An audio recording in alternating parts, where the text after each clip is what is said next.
কড়াইটা বসাইলাম। আজকে আমি মুরগির মাংস আলু দিয়ে রান্না করব।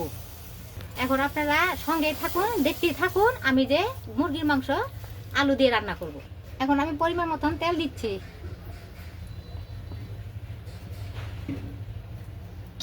এখন আমি পেঁয়াজ দিচ্ছি। এখন আমি নাড়াচাড়া দিয়ে দিলাম। পেঁয়াজটা লাল লাল হইলে পরে আমি আদা রসুন বাটা দিয়ে দিব।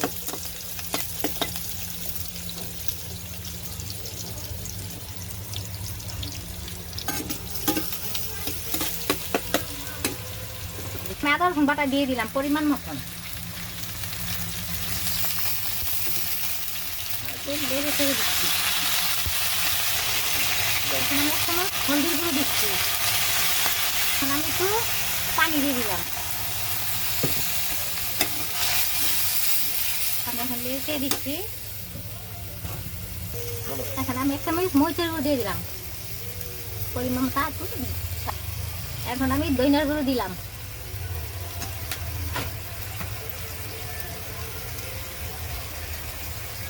স্বাদ মতন আমি লবণ দিয়ে দিলাম।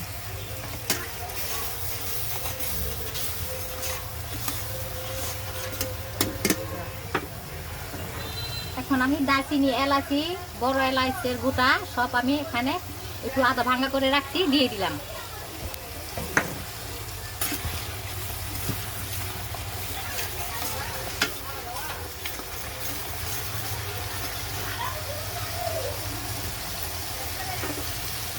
এখন আমি মাংসটি দিয়ে দিলাম।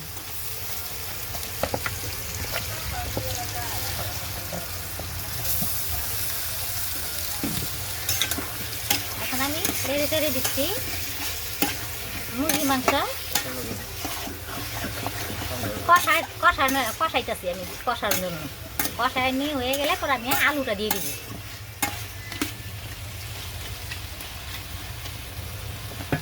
এখন আমি ঢেকে দিচ্ছি।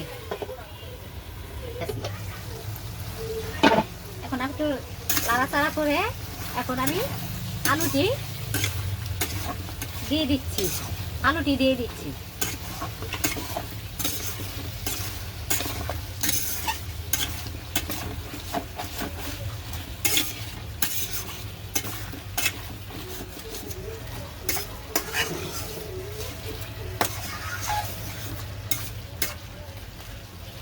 এখন আমি আবার ঢেকে দিচ্ছি। ঢাকনাটার নামে ফেলছি। এখন আমি তরকারিতে ঝোল দিয়ে দিব পরিমাণ মতন।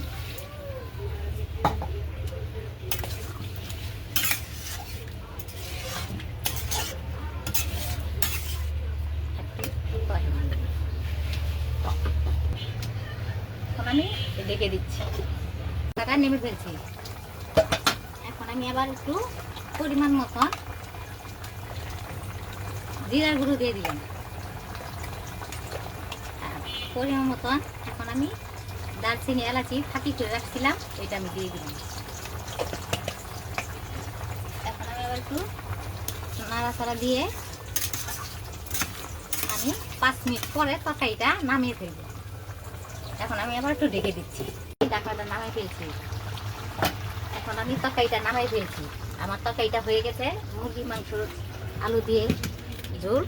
যদি আমাদের রান্নাটা ভালো লাগে আপনারা লাইক, শেয়ার, কমেন্ট করে দিবেন। আপনাদের ধন্যবাদ।